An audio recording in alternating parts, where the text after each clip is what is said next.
삶을 계획하고 준비하고 기도하는데 꼭 그렇게만은 되지 않을 때가 많은 것 같습니다.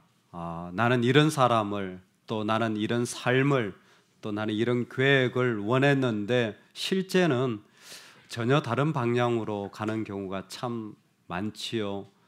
2달을 출발하기 전에 계획했습니다. 두꺼운 책도 좀 가지고 가고 또 하지 못했던 운동도 조금 하고 등등의 계획, 그리고 또 하지 않을 것도 준비를 했습니다.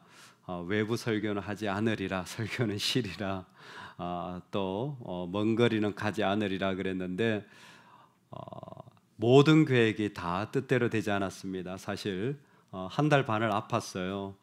저희가 미국인 가정 친구 집에 있었는데 부인이 간호사인데 매일 체크업을 하는 거예요. 괜찮냐? 제가 너무 미안할 정도로 아픈 좀 나오면 또 아프고 또 아프고 계속해서 한 2주 좀 괜찮다가 이제 좀 살았어요. 그랬더니 한국이네요. 예, 감사해요. 예, 다시 가야 될 것 같습니다. 어디 방문하는 것도 계획하지 않았는데 갑작스런 필요들이 생겨서 급하게 가야 되는 일들이 있고, 또 제가 원하지 않는 자리였는데 또 서게 되고, 그런 순간순간마다를 겪으면서 참 많은 생각을 하게 됩니다. 여러분들은 어떠십니까? 내가 생각지 않은 자리를 살아가고 있을 수도 있고, 또 왜 내가 이런 아픔을 겪지라는 자리에 있을 수도 있는데, 그때 여러분들 어떤 생각을 하십니까? 이스라엘은 참 이런 부분에서 우리에게 좋은 레슨을 주는데, 그들은 어떤 상황에 있든지 간에 꼭 하나님 앞에 서야 할 절기라는 시스템을 기본적으로 가지고 있습니다. 가장 다른 건 몰라도 가장 중요한 게 7월 달인데요. 요즘 달력으로 치자면 7월 1일이 뉴 이어스 데이 같은 새해 첫날입니다. 그날은 새날을, 또 하나님의 살아계심을 선포하기 위해 나팔을 불기 때문에 Feast of Trumpet이라고 해서 나팔절처럼 이렇게 트럼펫을 쫙 불어요. 그게 새날이에요. 그리고 7월 10일이 중요해요. 7월 10일은 대속죄일입니다. 이스라엘 전체를 위해서 대제사장이 하나님 앞에 제사를 드리며 모든 백성들이 정말 아이까지 다 정결함을 받게 되는 그런 날이죠. 그리고 15일부터 22일까지가 장막절이라 그래서 광야에서 지냈던 생활을 그들은 기억하게 됩니다. 이런 시간들을 통해서 모든 백성들이 모여서 정말 어떤 마음을 가져야 할지를 다시 한번 다지는 거예요. 여러분, 이겁니다. 계획이 이루어졌건 내가 아픈 자리에 있건 생각하지 못했던 일들이 일어나건 하나님 오늘 두드리시는데, 얘야, 너의 중심과 마음은 어떠니? 너의 중심의 모습은 어떠니? 라고 물으시는 거예요. 하나님 그걸 보고 싶으신 거예요. 그 자리에 두드리시는 거예요.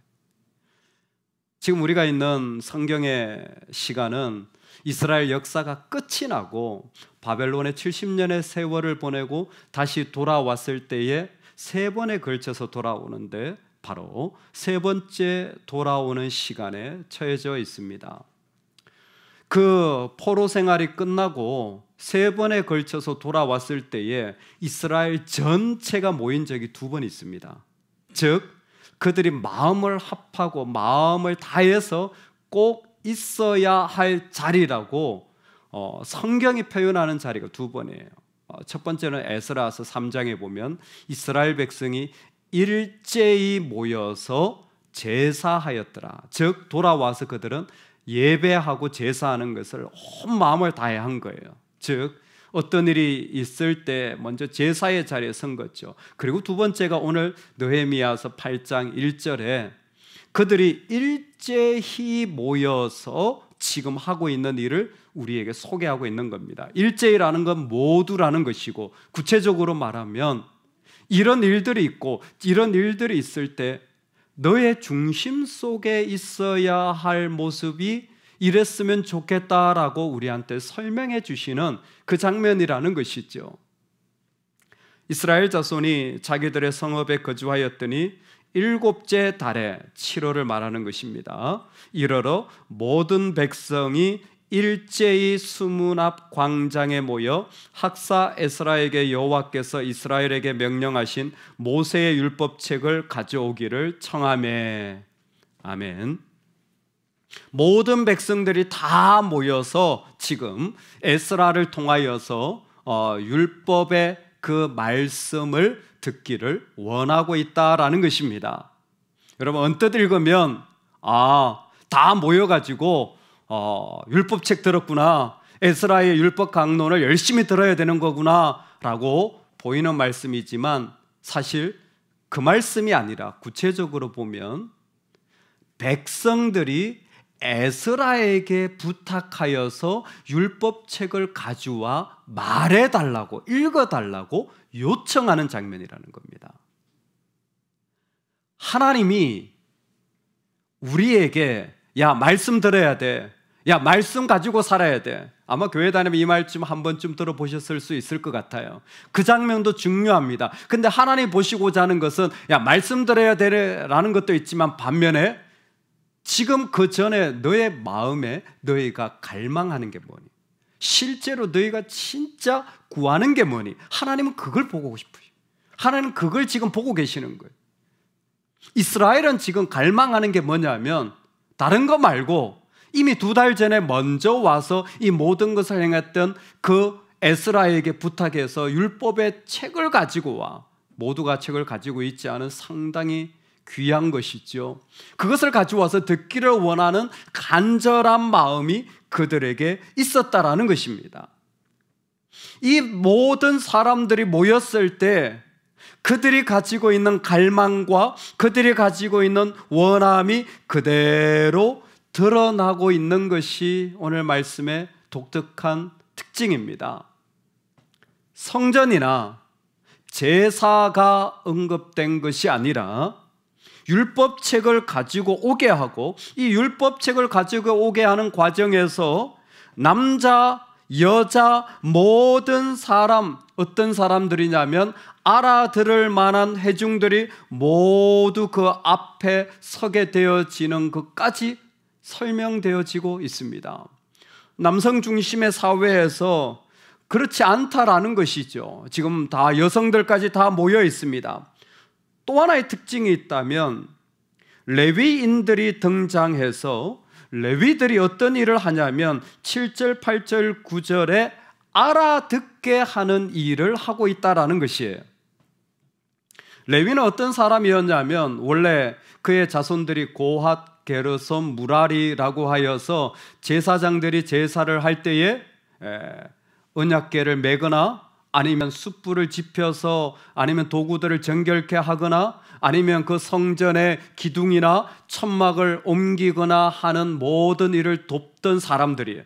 제사를 돕던 사람들이 레위입니다. 그런데 이런 생각지 않은 자리에서 그들이 지금 하고 있는 일은 무엇이냐면 에스라가 성경을 읽으면 지금처럼 마이크가 있는 것이 아니기 때문에 왼쪽과 오른쪽에서 확성기와 같이 반복해서 사람들에게 전달하는 역할을 하는 것 같습니다. 그 중에 레위는 전달할 뿐만이 아니라 이걸 설명해 주고 있는 것 같습니다. 레위가 에스라가 읽으면 이 말씀이랍니다. 그리고 이 말씀은 이런 뜻인 것 같아요. 아마 이런 식으로 서로에게 전달하는, 원래 제사를 돕는 사람들인데 갑자기 성경을 해설하고 설명하는 자리에 이 레위가 지금 세워지고 있다라는 것입니다. 생각지 않은 이런 자리에서 율법책을 가지고 레위까지 등장하여서 이들에게 이 말씀이 알아들려지도록 하는 이 장면을 보여주는 이유가 뭡니까? 왜 지금 이 중요한 순간에 우리는 이 말씀을 지금 접하고 있는 겁니까? 왜요? 믿음의 사람이라면 내가 지금 믿음으로 회복되어진, 믿음의 길을 걷고 있다면, 포로 생활을 마쳤으니까 끝난 것이 아니라 이스라엘이 회복된 모습이라면 이거라는 거예요. 내가 믿음의 길을 걸어가고 있다면 이런 모습이어야 된다는 것입니다. 어떤 모습입니까? 그 안에 하나님의 말씀하신 것이 내 마음에 와닿아 갈망으로 일어나는 것이 내가 지금 믿음으로 걸어가는 하나님의 회복하신 모습이라는 것이죠. 영어 표현을 보니까 internalize라고 되어 있더라고요. 내면화시켰다라는 것이죠. 여러분, 사람의 마음이 정직합니다. 얼마나 정직하냐? 어떤 사람은요, 마음의 상처를 계속 품고 있어요. 계속 품고 있어요. 계속 품고 있어. 아주 그냥 지금도 품고 있어. 말씀을 들으면서도 나는 용서 못해. 아니면 쓰라린 추억을, 힘든 일을 계속 품고 있어요. 내가 해야 될 그거 못 이루면 나는 인생 끝났어. 그와 같은 마음들을 제가 아파 보니까요, 아픈 게 묵상되더라고요. 아세요? 주님이 묵상이 아니라 아픈 게 계속 묵상되어져요. 사람의 마음은 정직해요. 와닿은 거예요. 그게 와닿은 거예요. 그리고 계속 품어진 거예요. 그런데 하나님의 사람, 믿음의 사람이라면 하나님이 전하신 것이 그의 마음에 절절하게, 상처의 말이나 어려운 상황이나 내가 버림받은 감정이 아니라 하나님으로부터 온 것이 마음에 와닿은 겁니다. 실제로 예레미야는 눈물로 이스라엘이 이런 때가 오기를 예언하며 선포하였습니다.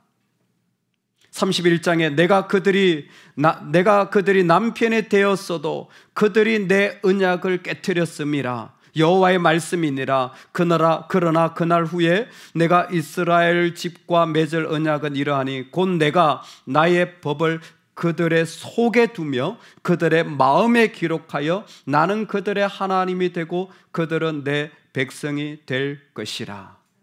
아멘.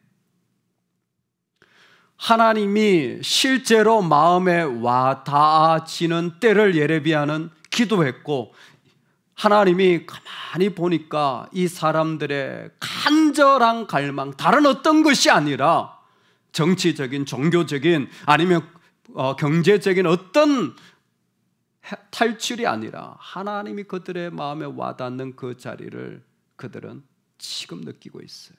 여러분, 놀라운 게 뭔지 아세요? 하나님이 우리에게 오시면, 하나님의 말씀이든 무엇이든 하나님 우리를 두드리시면 반응이 일어납니다. 그래서 9절에 보면 백성이 다 운이라 그랬어요. 백성이 그 말씀을 듣고 해석의 말씀을 듣는데 그냥 눈물이 나는 거예요. 그냥 눈물이 나는 거예요.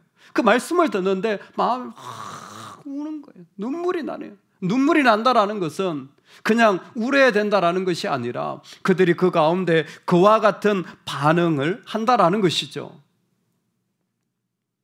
외부 설교는 하지 않겠다고 친구 목사님들의 요청이 있어도 내가 정말 이번엔 좀 쉬어야 되니까 미안해 하고 거절을 했는데 한 곳은 제가 거절할 수 없었습니다. 뉴욕 옆에 뉴저지라고 그게 한인교회를 섬기시는 목사님이 몇 번을 전화하시는 목사님, 꼭 이쪽에 서점만 지나가도 오셔가지고 말씀을 좀 전해주시면 좋겠다 해서 처음에 5번 설교를 부탁하셨는데 제가 딜을 해가지고 3번만 사격 5번 하다가 제가 죽을 것 같아가지고 3번 하겠습니다. 근데 이민 사회도 만만치 않기 때문에 시간이 없어서 토요일 아침, 토요일 저녁, 주일 오전 이렇게 설교를 했습니다. 1시간 정도, 또 1시간 반 정도 이렇게 매일 말씀을 나눴는데 정말 첫날부터 셋째 날까지 성도님들이 참여를 하시고 기도를 하시는 어떤 남자분이 그 교회에 계속 나오셨던 분이 그런 얘기를 하시더라고요.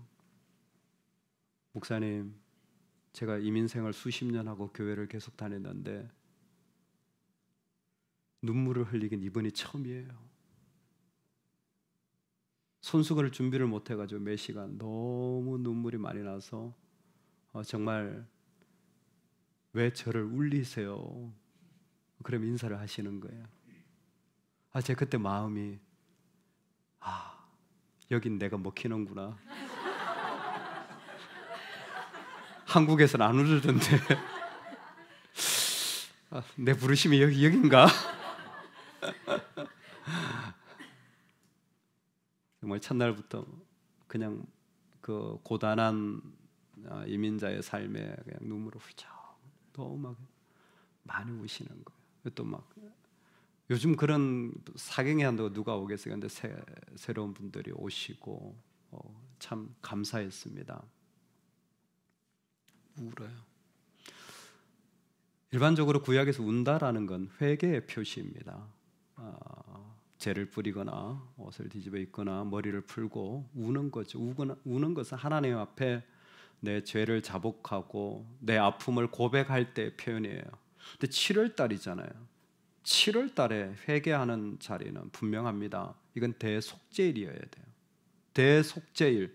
제사장이 아니라 대제사장이 모든 백성들을 대신해서 하나님 앞에 죄를 고백하는 바로 그 자리에 하는데 오늘 날짜가 대속죄일이 아닙니다. 속죄일은 10일인데 오늘은 첫째 날, 뭔가 날짜가 안 맞아요. 날짜의 의미가 없어졌습니다. 그런데 여러분, 이스라엘이 속죄일을 지킨다, 절기를 지킨다, 무엇인가를 한다 그러면요, 반드시 제사를 할 때마다 있어야 되는 게 있어요. 다른 건 없어도 돼요. 꼭 있어야 되는 게 있어요. 그게 뭔지 아세요? 이스라엘의 제사의 중심, 이스라엘의 예배와 신앙의 중심에 꼭 있어야 되는 게 뭐냐면 법궤입니다. 법궤는 있어야 돼요. 지성소에 있잖아요. 법궤는 있어야 돼요. 법궤는 하나님의 임재를 상징하게 법궤는 있어야 돼요. 여러분, 그런데 그거 아세요? 지금 법궤가 없어요. 포로로 끌려가기 전 이스라엘이 망하면서 법궤가 사라졌습니다. 70년 동안 바벨론에 있으면서도 법궤가 없었고 지금 돌아왔잖아요. 법궤가 없어요. 그런데 그들은 다 모여서 지금 일제히 그 말씀을 듣고 하나님을 경배하는 자리에 나아가는 것입니다. 법궤는 포로기 이후에 딱 성경에도 2번 등장해요. 호세아서가 한번 이 일을 언급합니다. 호세아가 이제 이런 때가 일어날 것이라, 이스라엘 자손들이 많은 날 동안 왕도 없고 지도자도 없고 제사도 없고 주상도 없고 에봇도 없고 드라빈도 없이 지내다가 그 후에 이스라엘 자손이 돌아와서 그들의 하나님 여호와와 그들의 왕 다윗을 찾고 마지막 날에는 여호와를 경외함으로 여호와와 그의 은총으로 나아가리라. 아멘. 호세아가 어떤 메시지를 전하냐면, 예전에 제사가 있었어요. 근데 주상과 드라비는 이교도적인 방법이에요. 이스라엘에게 짬뽕이 되어져 있습니다. 섞여져 있어요. 그런데 어느 때가 되면 전통적인 예배 방식도 필요 없어지고 주상과 드라빔의 모습도 없어질 것이라는 거예요. 여러분, 우리가 하나님 앞에 나아갈 때 내가 은혜 받았던 방식대로만 은혜 받을 것이라 생각하지 마시기 바랍니다. 내가 이렇게 살아왔기 때문에 그렇게만 살 것이라 생각하지 마시기 바랍니다. 그때가 없어질 거라는 거예요. 그거 사라질 거라는 거예요. 심지어 이 말이, 언약궤라는 말이 어디에 등장하는 줄 아세요? 요한계시록에 등장합니다. 요한계시록에 공교롭게도 성경의 마지막에 11장 19절, 이에 하늘에 있는 하나님의 성전이 열리니 성전 안에 하나님의 언약궤가 보이며 또 번개와 음성들과 우레와 지진과 큰 우박이 있더라. 아멘. 성전 안에 하나님의 언약궤가 보인다라는 거예요. 여기 언약궤는 뭡니까? 이전에는 하늘의 성전이 열렸다는 것은 이전에 커튼으로 가려져 있었잖아요, 성소가. 그런데 그리스도가 오심으로 커튼이 활짝 열려졌죠. 그리고 그 성소는 우리 가운데 거하시며, 계시록이 되면 이제 마지막으로 오실 영원히 거하시는 하나님의 임재잖아요. 임재를 상징하는 언약궤가 이제는 하나님의 그 임재를 우리 안에 실제적으로 영원히 함께 하실 것이라고 계시록에 말하고 있습니다. 핵심은 이거예요. 상징이 없어도 된다라는 겁니다. 만약 이스라엘에게 뭐가 그렇게 수치스럽니? 뭐가 그렇게 부끄럽니? 한다면, 어머 제 외모요, 어머 제 키요, 어머 제 수준요, 어머 제 지식이요, 어머 제 가정요, 어머 제 자식요, 제 상처요, 제가 살아온 실수요, 이렇게 얘기하지 않습니다. 여러분, 이게 그들의 수준과 우리 수준의 차이예요.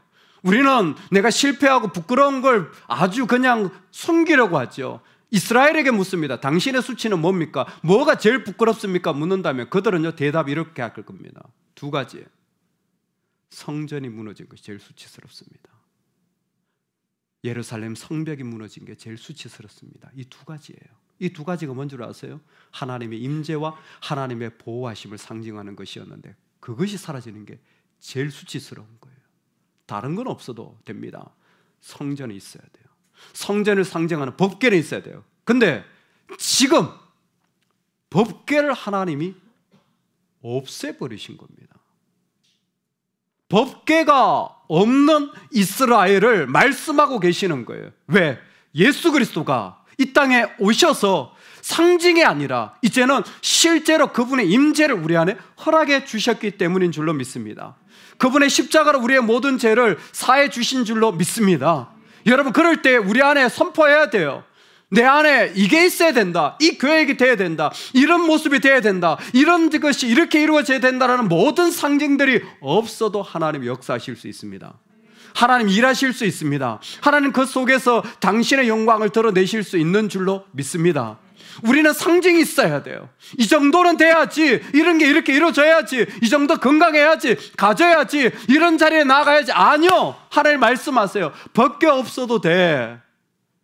법궤 없어도 내가 너희들 가운데 영원히 거하며 영원히 함께 할 거야. 그래서 그 백성들이 우는 장면이 잠깐 나오고요, 이 장면이 10절로 가면 갑자기 바뀌는데 에스라와 느헤미야와 그곳에 있는 자들이 울지 마라, 울지 마라. 그리고 이렇게 선포합니다. 저를 따라 합시다. 여호와를 기뻐하는 것이 우리의 힘입니다. 할렐루야.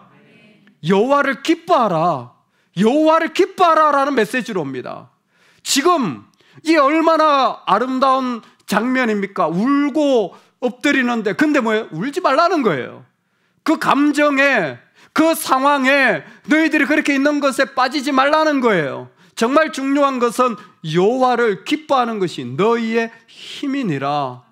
여호와를 기뻐한다라는 것을 어떤 학자는 이렇게 설명했습니다. 여기에서 기쁨은 좋은 일이 생겨서의 기쁨이 아니라 하나님이 하실 일을 믿는 믿음이고 표현이다. 그게 기쁨이라는 거예요. 하나님이 하실 일을 믿는 믿음이고 표현이 기쁨이라는 거예요. 지금 해야 될 일이 뭐냐? 하나님으로 말미암아 오게 된 것이 내 안에 있느냐? 하나님으로 말미암아 오게 된 것이 내 안에 있을 때에 그 사람은 자연스럽게 그 표현을 주님께 올려드리는데 그게 기쁨이요, 고백인 것입니다. 삭개오가 예수님이 집에 오시는 것을 이렇게 표현했습니다. 즐거워하며 영접하였더라. 그는 즐거워하며 영접했어요. 그의 마음에 기뻤다라는 것입니다. 그의 마음에 기쁨이 가득했어요. 여러분, 삭개오는요 강남 사람입니다. 강남에서도 아주 노른자위 땅 여리고 사람이에요. 이스라엘에서 제일 부유한 땅이 여리고입니다. 거기는 포도원이 있기 때문이에요.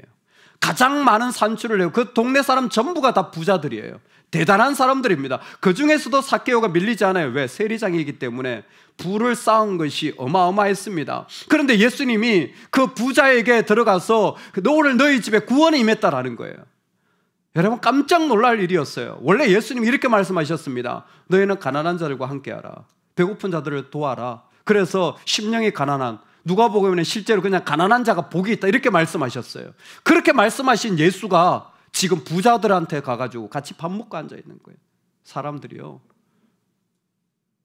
어떻게 저렇게 말할 수 있지? 사람 이중적이게. 가난한 사람 도우라 그랬으면서 자기는 저 부자들하고 놀고 있네.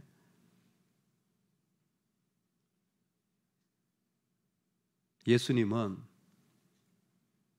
사회적 분위기보다 크십니다. 여러분, 사회적 분위기가 얼마나 무서운지 몰라요.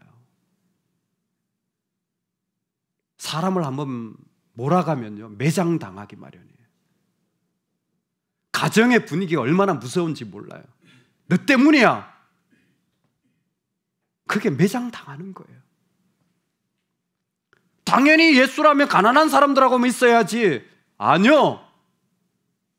예수님은 그 분위기보다 크신 분이십니다. 예수님은 삭개오에게 가셨어요. 왜 삭개오입니까? 키가 작은 사람이에요. 왜 삭개오입니까? 그는 세리이기 때문입니다. 뭐예요? 마음에, 삶에 뭔가가 안 돼요. 돈이 있어요. 맞아요. 그런데 있잖아요. 외로워요. 누구 하나 나를 알아주는 사람, 말 걸 사람이 없는 거예요. 같이 연결할 수 있는 사람이 없는 거예요. 근데 예수님이 보신 삭개오는 그게 중요한 게 아닙니다. 삭개오 스토리 누가복음 19장은요, 사실은 누가복음 15장에 나와 있는 잃어버린 세 가지 스토리의 결론 부분이에요. 잃어버린 드라크마가 있고, 잃어버린 양이 있고, 잃어버린 아들이 있어요. 이 이야기의 결론이 삭개오입니다. 삭개오는 어떤 사람입니까? 잃어버렸다가 찾았던, 그래서 내가 지금 이 축제를 하는 것이 마땅하지 않느냐, 이 아들이, 이 양이 그렇기 때문에, 왜? 잃어버렸기 때문에. 그러면 예수님이 보시는 삭개오의 관점 뭡니까? 삭개오는 뭐예요? 잃어버린 사람이라는 거예요. 삭개오가 뭘 잃어버렸습니까? 돈이 그렇게 많은데, 강남의 부자라며 삭개오 자기 마음대로 다 할 수 있잖아요. 아니요. 주님이 보신 거 하나예요. 삭개오는 잃어버렸어요. 뭘 잃어버렸습니까? 하나님을 잃어버린 거예요. 그는 하나님 없는 삶을 살고 있는 거예요. 다 있는데 하나님이 없어요. 여러분, 감정을 가만히 살펴보니까요, 문제도 있어요. 상한 감정도 있어요. 상처도 있어요. 바쁜 것도 있어요. 자기 옳은 것도 있어요. 그런데 하나님이 없어요. 하나님을 잃어버린 거예요. 하나님을 잃어버린 거예요. 하나님 때문에 내 마음에 들어온 삶의 자리가 없어진 겁니다. 그래서 그 삭개오에게 말씀하시는 거예요. 삭개오야, 내려와라. 내려와라. 네가 있던 자리에서 내려와라. 너의 옳다는 자리에서, 네가 상처받았다고 괜찮아, 내려와. 네가 그렇게 버림받았다고 괜찮아, 내려와. 네가 당하는 외로움이 있다고, 왜 내려와. 그 자리에서 내려와라. 왜? 주님이 계시면 그 자리는 달라집니다. 바벨론 70년은 심판이었어요. 여러분, 70년이면 심판당했으면 됐잖아요. 왜 이 스토리가 필요한 겁니까? 구약이 아주 우리에게 주는 교훈이 하나 있습니다.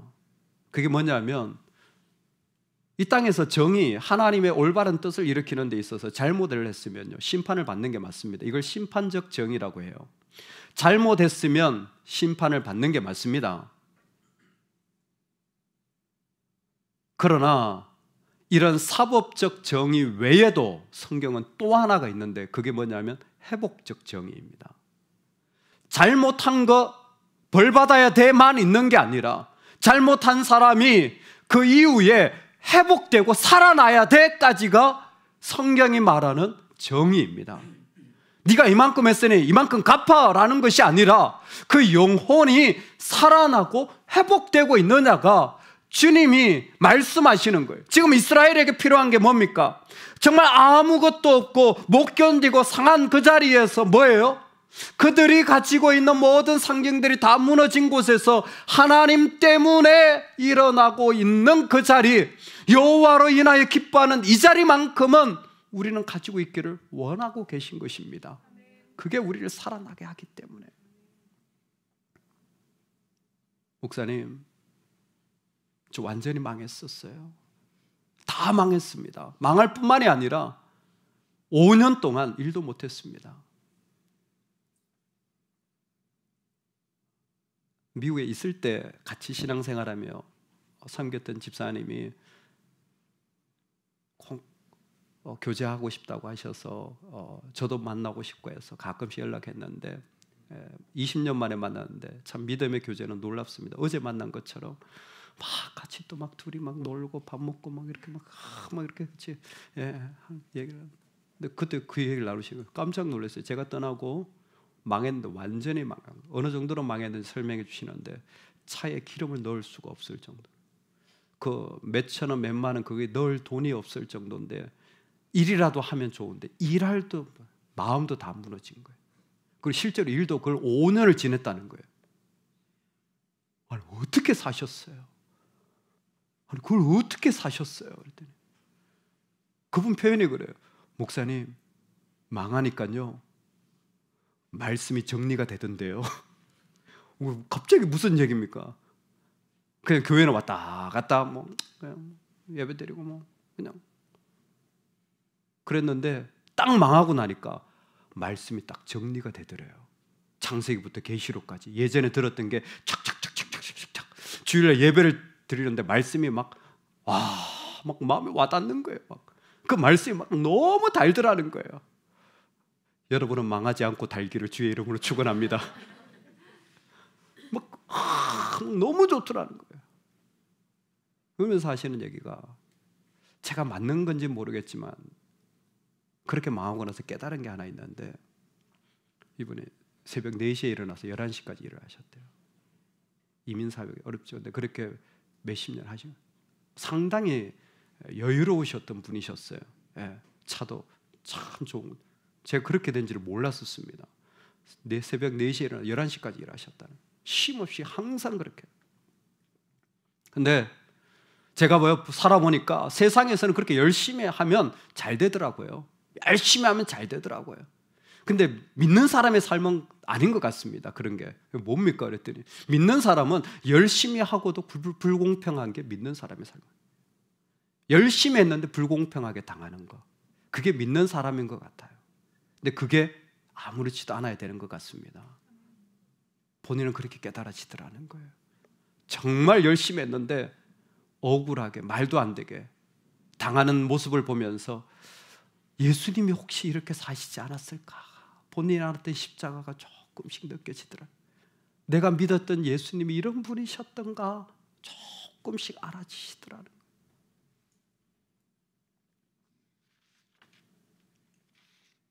이제는 책을 펼치시는 은혜가 있기를 주의 이름으로 축원합니다. 내 삶의 상징이 사라져도 책을 펼 때에 모든 백성이 일어서니라. 주님에게서 온 것이, 그것이 내 영혼의 주인이 되어져서, 그것이 나의 중심이 되어져서, 내 소중한 마음이 되어져서, 부모가 남편이 아내로 믿음의 사람으로 열정을 가지고 살아간다면 다른 것 없어도 책을 펴서 그곳에서 온 그분으로 인한 것이 내 안에 채워진 사람, 그 자리가 있을 때 비로소 우리는 어느 곳에 있든지 주님 앞에 살아갈 수 있는 것 아닐까요? 몸을 굽혀 얼굴을 땅에 대고 여호와께 경배하니라. 내 모든 것을 다 엎드려도 괜찮을 만큼 그 책을 편 그 자리에서 하나님으로부터 온 것이 우리의 삶을 지배하는 것, 주님 오늘 그 자리로 저와 여러분을 초대하시는 것 같습니다. 비록 이 땅으로는 설명이 불가능하고 왜 이런 일들이 생각지 않은 자리들이 있을까라는 어려움들이 있지만 여러분, 그 자리에서도 우리는 믿는 자로 서기를 소망합니다. 그 자리에서도 내 중심의 갈망은 하나님, 당신으로 온 것이 나에게 있어야 합니다. 당신으로 온 것이 나를 채워주시옵소서. 그 중심을 가지고 살아갈 때에 어떤 곳에서도 흔들림 없이 살아가는 우리의 삶이 되기를 간절히 소망합니다. 아멘. 하나님 아버지, 그렇게 소중히 여기시던 상징을 다 허무시고 친히 십자가에 죽으셔서 우리에게 오신 주님이 오늘 느헤미야의 말씀을 통하여 다시 한번 도전하시는 것을 인하여 감사합니다. 당신을 기뻐하는 것이 정말 나의 보호요 힘입니다. 사람들이 이것이 수치스럽고 나도 이게 못 견디게 아픈 일이 될 수도 있지만 이젠 아닙니다. 살아계신 하나님 앞에 내 삶의 자리가 걸어갑니다. 초청해 주시는 자리 앞에서 내 손을 내밀고 때로는 용서해 주고 때로는 용서를 구하고 때로는 엎드리며 하나님, 당신으로 인하여 살아가게 하여 주옵소서. 예수님의 이름으로 기도드리옵나이다. 아멘. 아멘.